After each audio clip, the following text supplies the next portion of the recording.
Bonjour et bienvenue dans ce podcast consacré à l'adaptation face au changement climatique.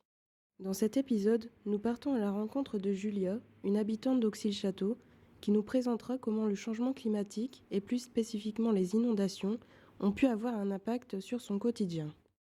Bonjour, je m'appelle Julia. Je suis professeure des écoles et directrice d'une petite école sur le territoire.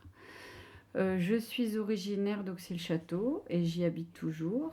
Je vis quotidiennement du coup sur Auxi. Je fais mes courses ici sur le secteur, donc chez les petits commerçants et les supermarchés de la ville. Et au maximum, je consomme local.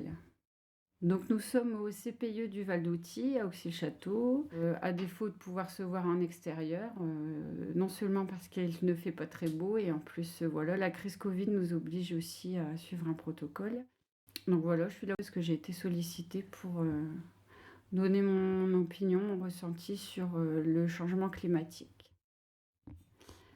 Alors en ce qui concerne mon ressenti, mes observations par rapport au changement climatique, les 2 saisons estivales précédentes, alors peut-être pas 2021, mais plutôt 2020, on a connu quelques jours de fortes canicules, alors qui dans un premier temps nous ont plutôt obligés à nous calfeutrer chez nous en fermant les volets. Je me souviens être restée peut-être 3-4 jours complètement enfermée avec les enfants, avec impossibilité de sortir. Tellement il faisait chaud en extérieur et pas non plus la possibilité de se rafraîchir parce que sur le territoire proche, pas forcément d'espace d'eau aménagé pour les locaux.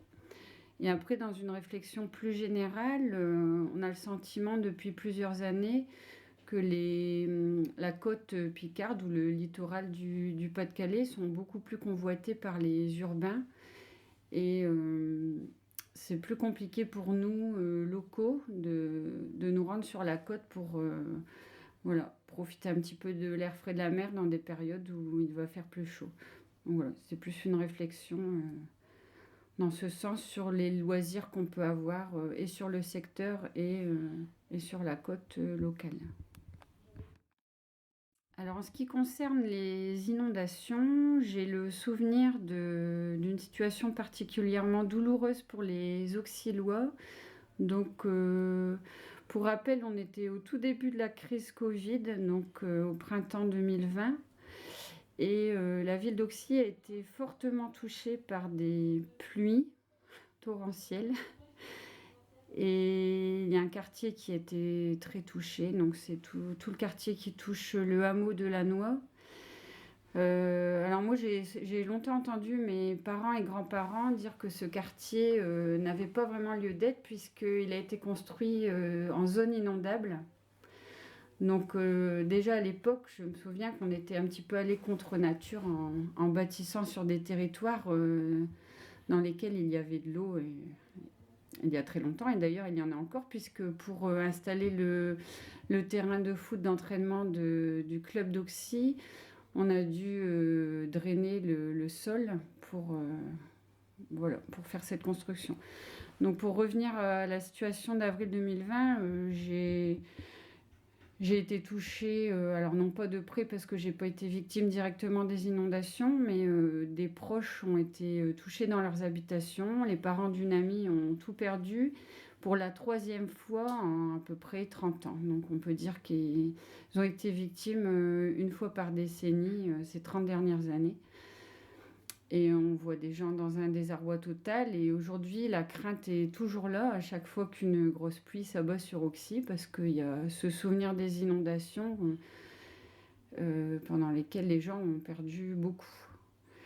Donc je me souviens d'un élan de solidarité très fort sur la ville d'Auxy. Donc si on peut retenir quelque chose de positif, c'est que tout le monde a mis la main à la pâte, bien qu'on soit dans une période de crise sanitaire.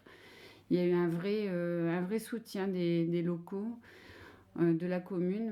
Vraiment, tout le monde a mis du cœur à l'ouvrage pour redonner rapidement de la normalité au quotidien des gens qui ont été fortement touchés par les inondations. Aujourd'hui, mon ressenti, c'est que on n'a peut-être pas encore suffisamment tiré les leçons de ce qui s'est passé. Parce qu'en termes d'aménagement du territoire, je sais que beaucoup de choses sont à l'étude, mais pour autant, j'ai pas le sentiment qu'on aille dans le bon sens. Et pour exemple, j'ai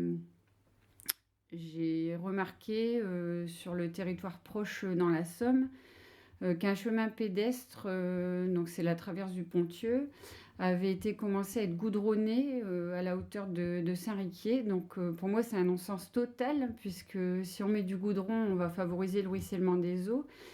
Et voilà, on va directement favoriser aussi les grosses inondations, et la gestion des eaux va être rendue d'autant plus compliquée. Donc voilà, ça me pose beaucoup de questions et j'ai le sentiment que l'harmonisation sur les territoires n'est pas optimale, puisqu'on est sur différentes communautés de communes, différents départements.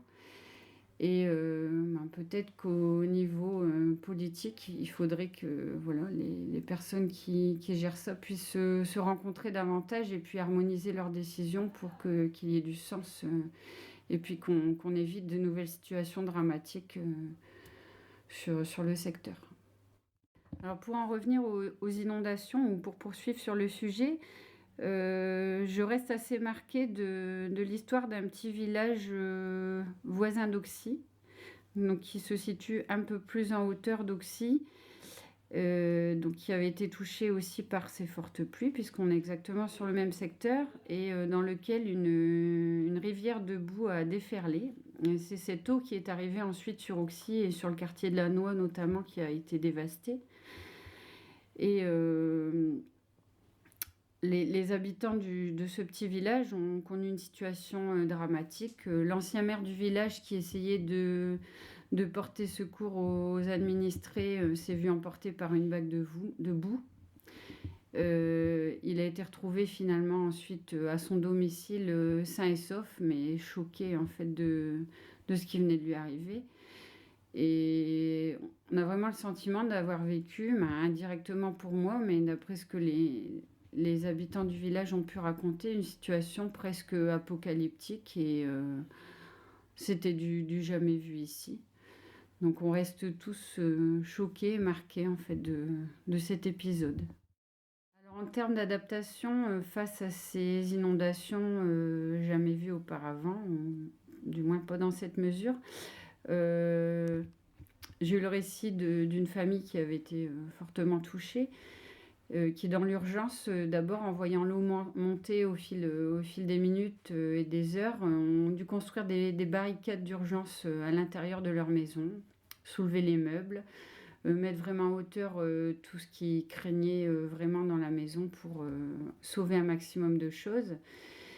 Et puis après, elles ont dû partir pour voilà, ne pas être envahies par les eaux dans le domicile, et puis voilà, se sauver du danger.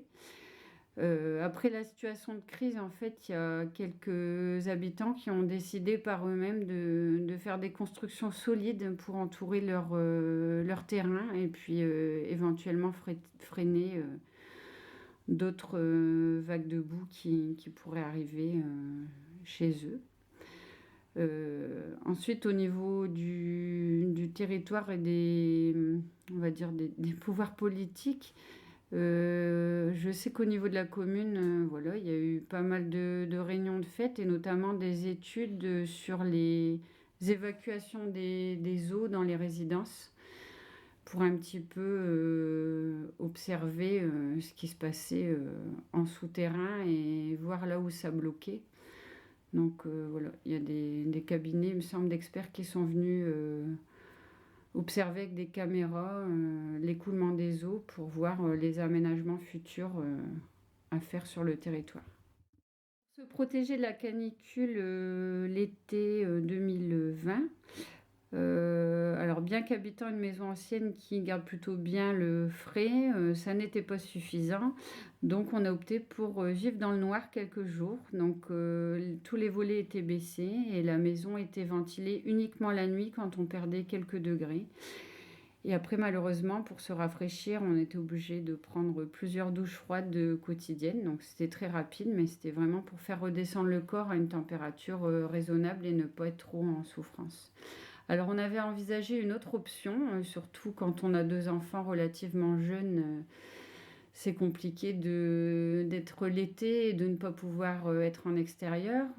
Donc on a envisagé l'achat d'une piscine gonflable ou sur structure. Et finalement, même en s'étant rendu dans le magasin, on a renoncé en voyant la quantité d'eau qu'il fallait consommer pour remplir cette piscine qui n'aurait servi finalement que quelques jours dans l'année. Donc on a préféré rester dans le noir et puis prendre des petites douches régulières plutôt que de consommer autant d'eau. Et on s'est dit que c'était vraiment pas un achat responsable. Alors en termes de solutions pour la planète au sens large, je pense qu'il demeure important de transmettre des attitudes et des gestes positifs aux enfants. Alors non seulement pour en faire des futurs citoyens responsables au quotidien, mais aussi parce qu'il est toujours bon de transmettre des valeurs positives.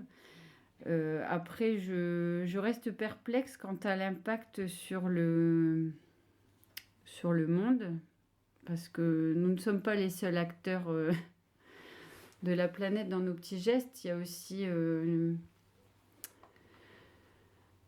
l'argent, malheureusement, qui gouverne un peu trop ce monde, et tant que ce sera l'argent qui guidera nos gestes, ça va être compliqué de faire changer la donne. Mais on va garder espoir en se disant que les futurs citoyens de demain sont les enfants d'aujourd'hui, et peut-être qu'en leur transmettant voilà, des valeurs éco-responsables, à terme, on arrivera à changer les choses. Merci à vous d'avoir écouté ce podcast. Il a été réalisé par le CPIE Val d'Authie dans le cadre du projet Interreg France-Manche-Angleterre appelé BRIC et cofinancé par l'Union européenne.